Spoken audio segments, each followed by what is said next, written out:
Estamos estudiando. Estamos en la segunda semana de nuestro estudio sobre la vida de Jesucristo, basados en lo que leemos en la Escritura y también lo que vemos en algunos clips de la película Hijo de Dios. Esta semana mi mensaje es sobre el Dios de segundas oportunidades, así que por favor tomen sus notas. Estamos viendo el Dios de segundas oportunidades y saben, pareciera que toda historia tiene un prólogo y que todos tienen su historia, incluyendo a las personas en la Biblia. Es increíble cuántas personas en la Biblia hicieron escándalos en la historia y tenían unos pasados espantosos. Y piensas, ¿cómo es posible que Dios usara personas como de las que leemos en las Escrituras? Pero me da esperanza, porque sé cuán cabeza dura que soy. Y pienso, si Dios lo hizo con esos cabeza duras, seguramente también lo hará con nosotros que somos cabeza duras y estamos dispuestos a decir que sí, ¿no es así? Pedro. La semana anterior vimos la vida de Pedro, que fue un hombre que negó a Jesús en 3 ocasiones, y aún así Jesús le dio una segunda oportunidad. Jesús lo usó para construir la iglesia. Pablo fue un hombre que no solamente perseguía a los cristianos, él participaba en sus ejecuciones religiosas. Y aún así Dios le dio una segunda oportunidad.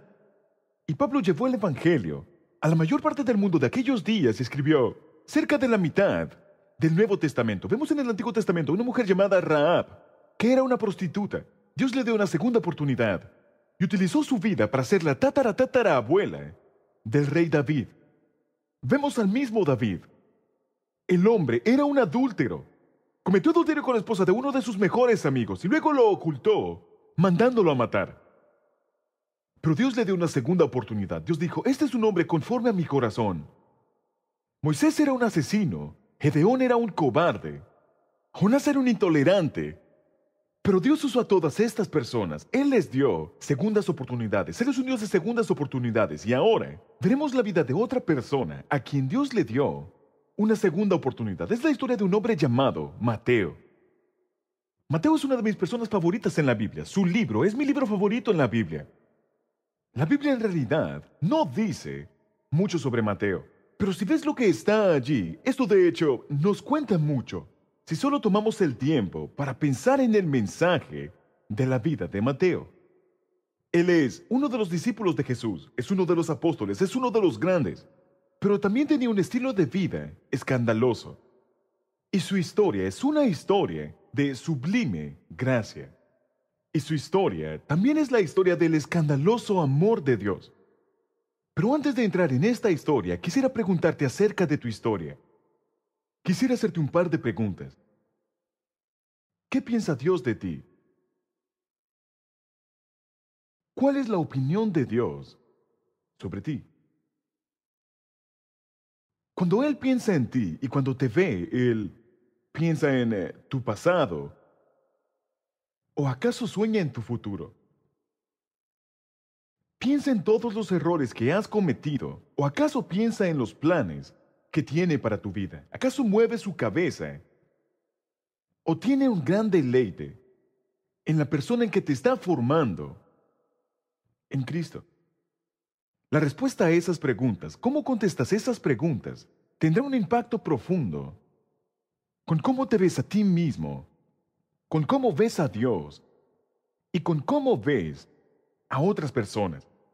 Saben, creo que muchos venimos a la iglesia esperando que podamos oír algún mensaje de parte de Dios. Y luego algunos venimos a la iglesia esperando que Dios note que estamos aquí y nos dé algún tipo de crédito, que luego podamos cobrar. Algo así como asistir a clases es la mitad de tu nota. Creo que muchas veces, muchos venimos por un deber religioso. Podemos marcar la casilla. Sí, yo asisto a la iglesia. Mi padre asistía a la iglesia, mi abuelo asistía a la iglesia, yo también asisto a la iglesia. Y venimos debido a una obligación religiosa con Dios. Algunos venimos por curiosidad, tal vez querías saber quién era Jesús. Algunos venimos a la iglesia a adorar en verdad al Señor. Pero independientemente de la razón por la que estés aquí, yo creo que estás aquí porque Dios te trajo aquí.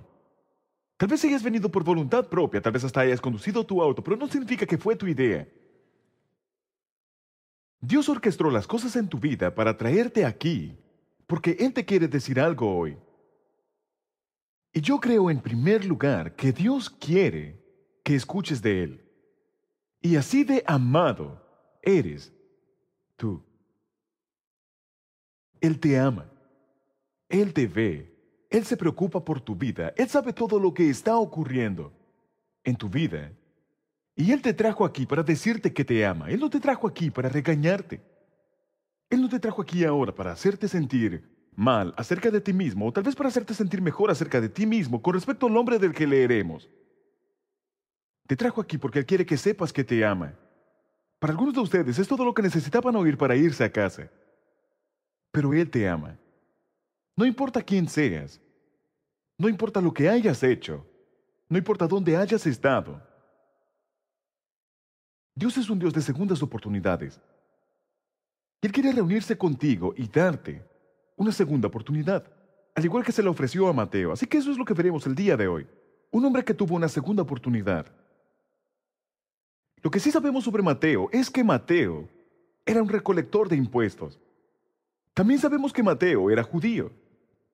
Y aun si él era judío, estaba trabajando para los romanos. Así que Mateo era un hombre que hacía una fortuna, pero le vendió su alma a sus enemigos. Los recolectores de impuestos en aquellos días eran los hombres más odiados de todos. Porque lo que ellos hacían para vivir es que ellos, en realidad es como comprar una franquicia, y tenían que garantizarle al Imperio Romano que ellos podrían pagarle cierta cantidad de ingresos fiscales. Y luego recolectaban esos ingresos fiscales de la forma en que ellos quisieran. Y mientras los romanos tuvieran su garantía, a ellos no les importaba cuánto ganaran los recolectores de impuestos sobre eso. Así que cuanto más le quitaras a alguien, más podrías ganar y más rico te volverías. Y los soldados romanos se encargaban de hacerlo cumplir. Así que no había nada que alguien pudiera hacer para detener a estos hombres. Pero en la mente del pueblo de Mateo, de los judíos, Mateo era un vendido. Él era un traidor. Él se ganaba la vida a costa del sudor de su propio pueblo. Y en su sociedad, los recolectores de impuestos eran vistos tan impuros como los cerdos. El testimonio de un recolector de impuestos no se permitía en un tribunal de justicia en Israel. Los judíos los odiaban porque trabajaban para los romanos y los romanos los odiaban porque eran judíos.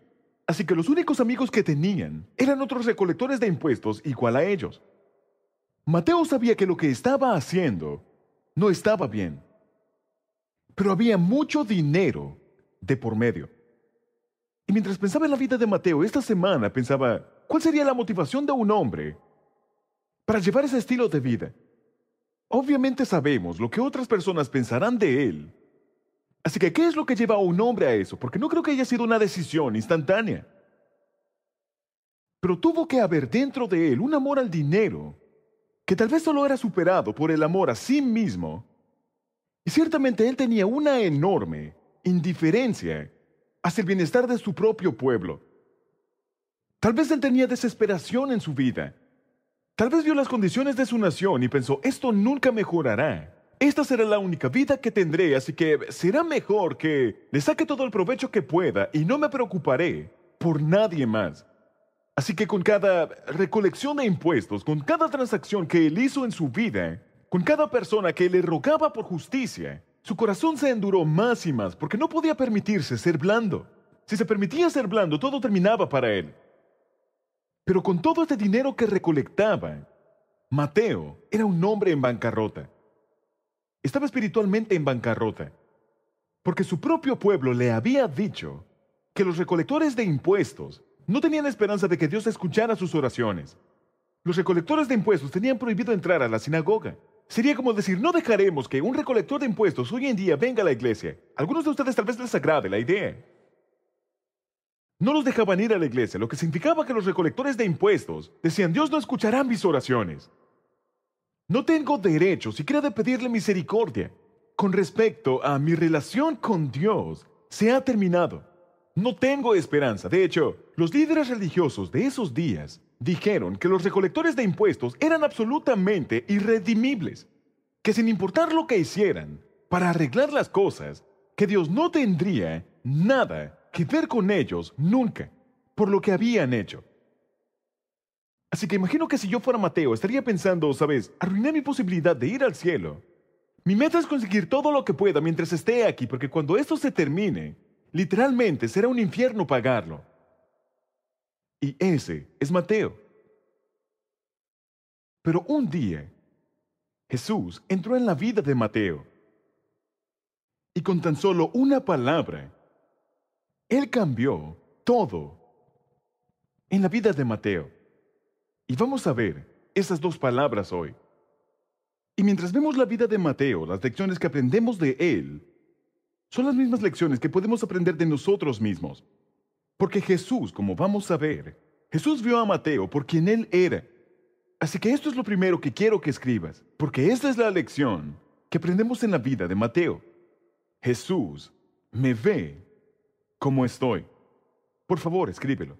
Jesús me ve como estoy. Mateo no estaba buscando a Jesús. Sabía que no merecía la atención de Jesús porque Jesús era un hombre santo. Él había escuchado los milagros que había realizado. De hecho, un hombre acababa de ser sano antes de que Jesús encontrara a Mateo. Esto es lo que dice la Biblia. Veamos este pasaje. Mateo 9:9. Dice, al irse de allí, de donde había sanado a aquel hombre, Jesús vio, digamos todos la palabra vio. Dilo de nuevo, vio. Jesús vio a un hombre llamado Mateo, sentado a la mesa de recaudación de impuestos.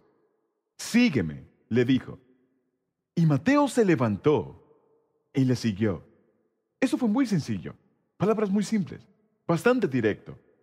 Pero hay una profunda verdad aquí en este verso.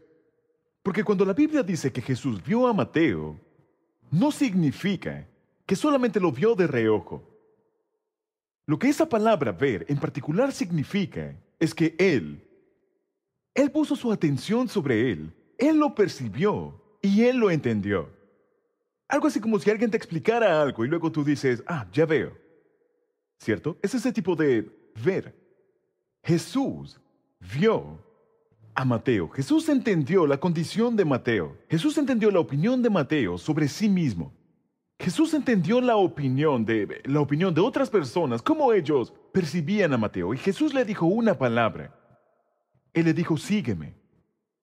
Y Mateo se levantó y lo siguió.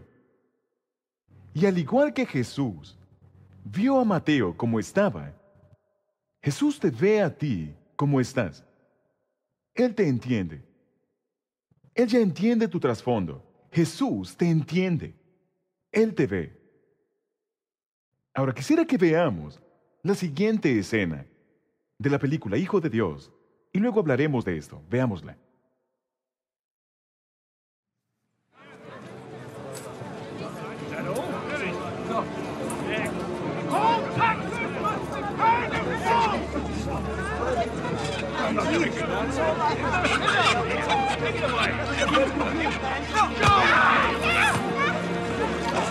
We're all Jews. Our own people working for Rome. Makes me sick. Collaborators. Let's move on.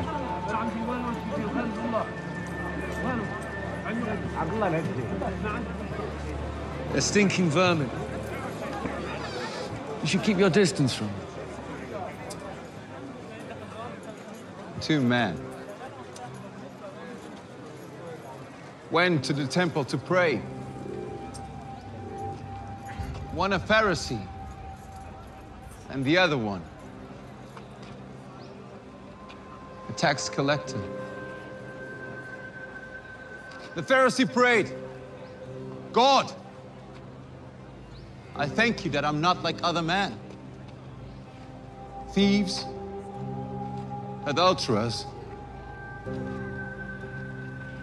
or this tax collector.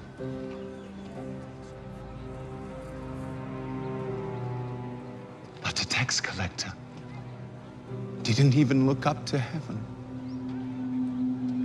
He said, God, have mercy on me. I'm a sinner.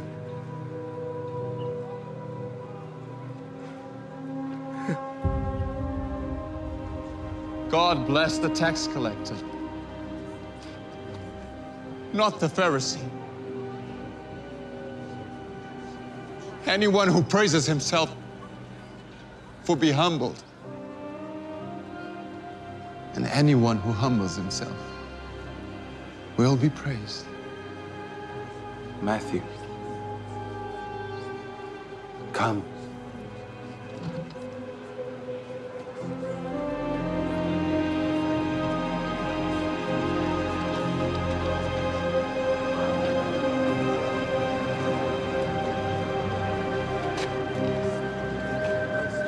See?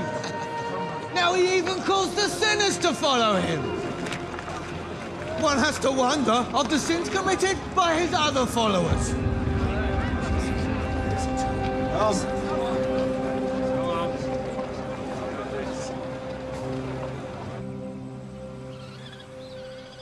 Tax collectors.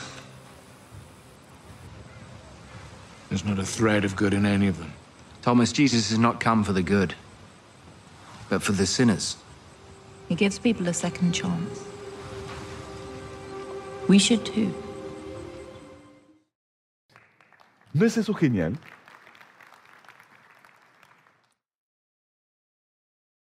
María dice, Jesús le da a la gente una segunda oportunidad. Nosotros también deberíamos. Jesús vio a Mateo como estaba, y Jesús me ve como estoy. Ahora, esta es la segunda lección que aprendemos de este encuentro con Mateo. Jesús no solo me ve como estoy, Jesús me ama como estoy. Jesús me ama como estoy. Jesús vino a Mateo donde él trabajaba, mientras estaba trabajando, mientras estaba lastimando a otras personas. Ningún otro rabino de esos días se hubiera arriesgado a tal escándalo, hubiera puesto su reputación en la línea para invitar a una persona como Mateo, a un recolector de impuestos, a ser su seguidor. Solo Jesús haría algo como eso. Y saben, una de las lecciones que aprendí de esto, hablando de escándalo, es que Jesús no le teme a los pecadores. Él los ama. Él ama a los pecadores. Déjame leerte más en la historia, iniciando en el verso 10. Dice, mientras Jesús estaba comiendo en casa de Mateo, muchos recaudadores de impuestos y pecadores llegaron y comieron con él y sus discípulos. Y cuando los fariseos vieron esto, le preguntaron a sus discípulos, ¿por qué come su maestro con recaudadores de impuestos y pecadores? Ahora, ¿por qué estaban tan impactados los fariseos de ver a Jesús haciendo esto? Es porque, no solo porque sabemos lo que pensaban de él, sino que en esos días, todo el concepto de comer juntos significaba aceptación, significaba amistad y significaba amor. Verán, en sus mentes, en las mentes de los fariseos, para un líder religioso como Jesús, que estuviera comiendo con un recaudador de impuestos, era como si estuviera comiendo cerdo, porque este hombre era impuro. Y sabes, me parece algo gracioso, porque cuando Jesús dice, sígueme, y en el texto lo siguiente que ocurre, ¿a dónde lo lleva? Bien, lo lleva de regreso a la casa de Mateo, a comer. Es como si le dijera a Mateo, Mateo, sígueme, y Mateo le dice, ¿a dónde vamos? Y Jesús le contesta, no lo sé, tengo hambre, vamos a tu casa. ¿Tienes algo de fruta? De hecho, suena como algo que un tal Rick haría. ¿No es así? Así que Mateo hizo esta fiesta para Jesús, trajo a todos sus amigos. Así que ahora Jesús está socializando con las personas equivocadas, está con la multitud equivocada. De hecho, cuando Marcos nos cuenta la historia, él nos dice que había muchas personas así, recolectores de impuestos, pecadores. Por cierto, esos dos términos siempre van juntos. Recolectores de impuestos y pecadores. Había un montón de gente así que seguía a Jesús. Así que la gente religiosa estaba al tanto de lo que estaba ocurriendo. Y yo simplemente tengo que decir que para cualquiera de nosotros aquí que tiene miedo de los pecadores o tienen miedo de salir con las personas equivocadas porque podrían dañar el testimonio, si me permites decir, Dios no te necesita para protegerse de los pecadores. Él se puede proteger bastante bien. Él solo quiere que lo amemos y que se los presentemos, que se los llevemos a Él. Jesús me ve como estoy, Jesús me ama como estoy. Esta es una tercera lección que aprendemos de Mateo. Jesús me llama como esté. Jesús me llama como esté. Él llega donde Mateo, donde él estaba, en esa mesa. No le pide que cambie nada, solamente lo llama. Jesús me llama como esté. Eso es lo que dice la Biblia, empezando en el verso 12. Al oír esto, la queja de parte de los fariseos, Jesús les contestó, no son los sanos los que necesitan médico, sino los enfermos. Pero vayan y aprendan lo que significa. Lo que pido de ustedes es misericordia y no sacrificios, porque no he venido a llamar a los justos, sino a pecadores. Dice, vayan y aprendan lo que significa, así que decidí ir y aprender lo que significaba. Jesús de hecho está citando cuando dice, lo que pido de ustedes es misericordia y no sacrificio. Él está citando un pasaje del Antiguo Testamento. Ese es un pasaje del libro de Oseas. Ahora recuerden, le está hablando a los fariseos. Así que Él les está hablando de forma simplificada. Es algo así como cuando alguien de tu familia dice la primera parte de una broma y tú conoces el resto de la historia. Y a pesar de que esto no es una broma, cuando Jesús dice les pido misericordia y no sacrificio, los fariseos sabían la historia completa. Ellos sabían lo que Jesús les estaba diciendo. Jesús, de hecho, les está reprochando su religión cruel, despiadada y vacía. Tienes que ver el contexto en Oseas para entender en verdad lo que Jesús les está diciendo sobre su llamado a los pecadores. De hecho, miren la pantalla. Este es el pasaje en Oseas. Dios les está hablando a los hipócritas religiosos y les dice esto. Su amor es como la nube matinal. ¿Lo tenemos en la pantalla? No lo tenemos en la pantalla. Dice, solo confíen en lo que digo. Ahora puedo decir cualquier cosa. Dice, su lealtad es como la niebla de la mañana y desaparece como el rocío a la luz del sol. Quiero que demuestren misericordia, no que ofrezcan sacrificios. Más que ofrendas quemadas, quiero que me conozcan. Ahora, cuando dice, les pido misericordia, lo que significa es bondad amorosa, ser benevolente, una actitud de amor hacia una persona en una condición lamentable. Y cuando dice, quiero que me conozcan, no está hablando solo de que te quites el sombrero para saludarlo.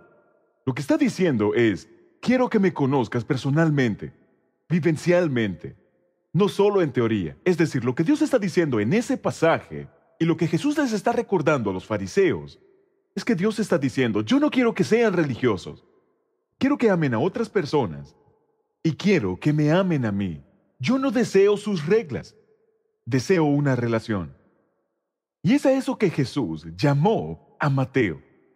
Jesús no llamó a Mateo a un código de comportamiento. Él llamó a Mateo a sí mismo.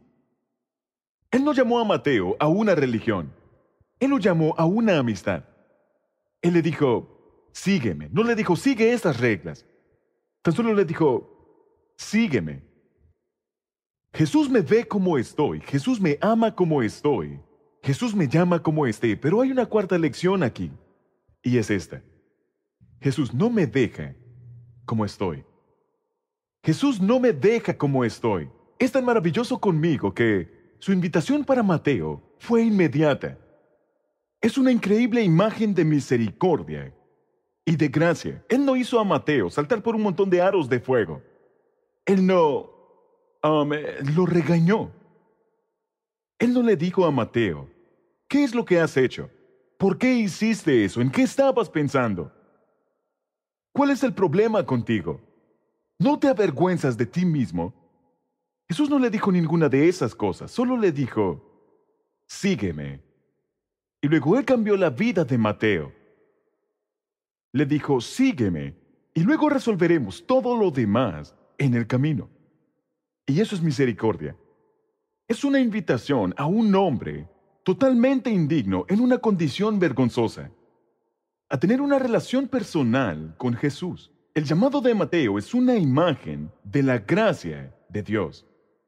Y esa misma gracia está disponible para cada uno de nosotros el día de hoy. Cuando Jesús dice, sígueme, Él dice, mira, si me sigues, yo te ayudaré a salir del desastre en que estás. Si me sigues, puedes empezar toda una vida nueva. No es un nuevo inicio de una vida vieja. Es un nuevo inicio en una vida completamente nueva. Y Jesús llamó a Mateo antes de que él haya hecho algo para merecerlo. Y todo esto fue por su gracia. Y es lo mismo para nosotros. Es la misma gracia de Dios que te llama a salir de una vieja vida a una vida nueva. Es la gracia de Dios que te permite hacer los cambios que siempre deseaste hacer y hasta tal vez te diste por vencido. Es la gracia de Dios que hace eso en tu vida. Y es la gracia de Dios, y es por su gracia que Él hará lo mismo por ti y por mí que Él hizo por Mateo. Mira el siguiente verso, uno de los versos favoritos del libro de Filipenses. El que comenzó tan buena obra en ustedes, la irá perfeccionando. Mira lo que dice la Biblia en Efesios capítulo 2, porque por gracia ustedes han sido salvados mediante la fe. Y esto no procede de ustedes, sino que es un regalo de Dios, no por obras, para que nadie se jacte. Mira lo que dice la Nueva Traducción Viviente. Dice esto: Dios los salvó por su gracia cuando creyeron. Ustedes no tienen ningún mérito en eso. Es un regalo de Dios. La salvación no es un premio por las cosas buenas que hayamos hecho. Así que ninguno de nosotros puede jactarse de ser salvo. Verás, en otras religiones, tienes que dejar de pecar a fin de ser salvo. Pero en el camino de Cristo, tienes que ser salvo para poder dejar de pecar. En otras religiones, la salvación es el logro más alto. Es como el paso final en tu escalera al cielo. Pero en el camino de Cristo, la salvación no es el escalón final, es el primer paso. Lo que todos los demás se esfuerzan por alcanzar, Dios simplemente nos los da, como un regalo de su gracia. Es el punto inicial. Es porque el regalo más grande de Dios para ti, gracia, perdón, paz, vida eterna. El regalo más grande de Dios no está guardado en el estante superior, donde solo unas pocas personas religiosas escogidas pueden finalmente de alguna forma llegar y obtenerla. Los regalos más grandes de Dios, la salvación y el perdón y la paz y la vida eterna, sus regalos más grandes están en el estante inferior. Y la única forma de alcanzarlos es poniéndote de rodillas. Todo es por la gracia de Dios. No hay nada que tú puedas hacer para comprar su gracia y su perdón. No hay nada que puedas hacer para ganar su perdón. No hay nada que puedas hacer para comportarte de cierta forma para obtener su perdón. Su perdón es únicamente a través de la gracia de Dios, y la única forma para recibir su perdón es haciendo eso, recibirlo, rendirse a Él, tomarle la palabra a Jesús en su invitación para ti. Cuando Él dice, sígueme. Cuando lees la historia en el libro de Lucas, Lucas dice que Mateo se puso de pie inmediatamente y lo dejó todo para seguir a Jesús. Él lo dejó todo.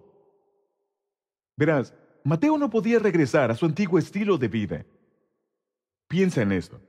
Pedro y Juan siempre podían volver a pescar. Era su negocio propio y de hecho lo hicieron. Volvieron a pescar por un tiempo.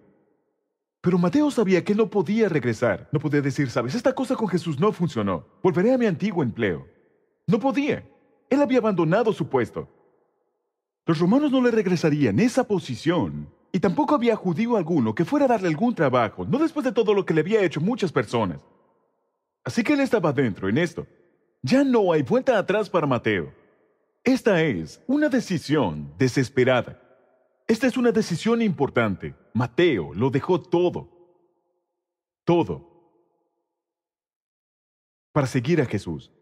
Y mientras pensaba acerca de esa respuesta inmediata, pensé, eso en verdad habla de un hombre que está desesperado por amor y aceptación. Un hombre desesperado por una segunda oportunidad para poder hacer las cosas bien con Dios. Un hombre a quien el sistema le ha dicho que es demasiado tarde para ti. Has hecho demasiadas cosas malas. Dios nunca podría tener nada que ver contigo. Es solo para las demás personas a tu alrededor, pero no para ti. Eso habla de un hombre así, que dice, a la primera posibilidad de una segunda oportunidad, yo me apunto. Tomaré esta oportunidad. Dice que Mateo lo dejó todo. Entonces, ¿qué más dejaba aparte de su empleo? Mateo dejaba su vergüenza. Él dejó su culpabilidad. Él dejó su pasado. Él dejó sus pecados. Él estaba dejando lo que los demás pensaban sobre él y lo que él pensaba sobre sí mismo. Ahora, ¿qué hay de ti? ¿Has aceptado la oferta de Jesús? De seguirlo a Él. ¿Has aceptado la oferta de Jesús para una segunda oportunidad? Mateo lo hizo. y obtuvo una vida completamente nueva. Ahora, ¿cuál fue el resultado de la decisión de Mateo aquel día? Como dije, la Biblia realmente no nos dice mucho acerca de Mateo, excepto por el hecho de que Mateo escribió lo que es probablemente el libro más leído en la Biblia. Con posibles excepciones de Génesis y Salmos, Mateo es el libro más leído de la Biblia porque mucha gente empieza leyendo el Nuevo Testamento y ese es el primero. Y ciertamente es uno de los libros mejor escritos en la historia, y es definitivamente uno de los regalos más grandes que algún hombre pudo habernos dejado. Y Mateo, en su Evangelio, en su perspectiva, sus recuerdos sobre las cosas que Jesús hizo y dijo, Mateo escribió cosas que ninguno de los otros escritores de los Evangelios escribió. Lo que nos dice que estas cosas debieron ser muy importantes para él, que nuevamente nos muestra un poco de quién es este hombre. Mateo, por ejemplo, es quien nos dio la parábola del sembrador y la semilla. ¿Recuerdan? Con el suelo duro, el suelo fértil, el mal suelo y las espinas. Fue Mateo quien escribió la parábola de Jesús de los constructores sabios y necios. Fue Mateo quien escribió la historia del siervo sin misericordia. Fue él mismo quien nos dio la parábola de la perla preciosa. Fue Mateo quien escribió para nosotros, nos dio la oración del Señor. Todos sabemos el Padre Nuestro, ¿no es así? Fue Mateo quien nos dio esa oración. De hecho, quiero que hagamos juntos esa oración. Vamos a ponerla en la pantalla. Orémoslo juntos en voz alta, ¿está bien? Oremos juntos. Padre nuestro, que estás en los cielos, santificado sea tu nombre. Venga tu reino, sea hecha tu voluntad, como en el cielo, así también en la tierra. Danos hoy nuestro pan cotidiano, y perdónanos nuestras deudas, como también nosotros perdonamos a nuestros deudores. Y no nos metas en tentación, mas líbranos del mal. Porque tuyo es el reino, y el poder, y la gloria por todos los siglos. Amén. Mateo, el recolector de impuestos, te dio esa oración de Jesús. Fue Mateo quien nos dio el Sermón del Monte. Fue Mateo quien escribió, dichosos los pobres en espíritu, porque el reino de los cielos les pertenece. Si alguien en el Nuevo Testamento sabía lo que es ser pobre en espíritu, ese era Mateo, porque estaba en bancarrota espiritual. Fue Mateo quien nos dio estas palabras de Jesús. Miren la pantalla del capítulo 6. No se preocupen por su vida, qué comerán o beberán, ni por su cuerpo, cómo se vestirán. Más bien, busquen primeramente el reino de Dios y su justicia, y todas estas cosas les serán añadidas. Fue Mateo quien capturó estas palabras de Jesús. Ustedes son la sal de la tierra.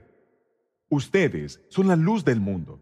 Fue Mateo quien escribió la Gran Comisión, algo en lo que basamos todo el plan de paz, donde Jesús dijo, se me ha dado toda autoridad en el cielo y en la tierra. Por tanto, vayan y hagan discípulos de todas las naciones, bautizándolos en el nombre del Padre, del Hijo y del Espíritu Santo, enseñándoles a obedecer todo lo que les he mandado a ustedes.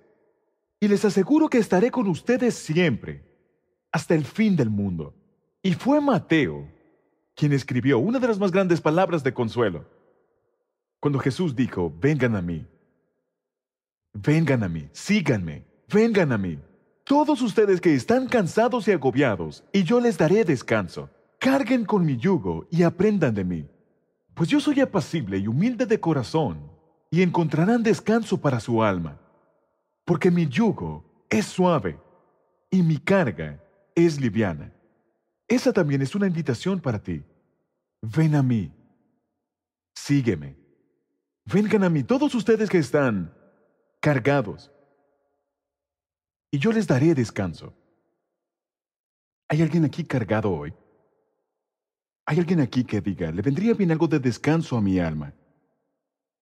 Todos los demás veían a Mateo y veían su pasado, pero Jesús vio a Mateo y él vio su futuro. Un discípulo, un apóstol, un gigante espiritual, un mensajero cuyo mensaje cambiaría el mundo. Jesús encontró a Mateo tal como él era. Él lo vio tal como era. Él lo amó como era. Él lo llamó como era. Pero él no lo dejó como era. Ahora déjame regresar a las preguntas que te hice al principio del mensaje. ¿Qué es lo que piensa Dios de ti? ¿Cuál es la opinión de Dios sobre ti? Cuando Dios te ve a ti, de la forma en que Jesús vio a Mateo, ¿ve en tu pasado y tus fracasos? ¿O acaso sueña con tu futuro? ¿Y en quién puedes convertirte? ¿Cómo respondas esas preguntas? Tendrá un enorme impacto en cómo te ves a ti mismo y en cómo ves a Dios. Así que déjame hacerte otra pregunta. ¿Cómo te ves a ti mismo? ¿Crees que estás más allá de la misericordia de Dios? Estás pensando, bien, sé lo que hizo Mateo, pero eso no es nada comparado conmigo. ¿Piensas que estás más allá de la misericordia de Dios? ¿Crees que tal vez su misericordia es solo para personas que viven una vida mejor de la que tú vives? Y dices, eso no funcionará para mí.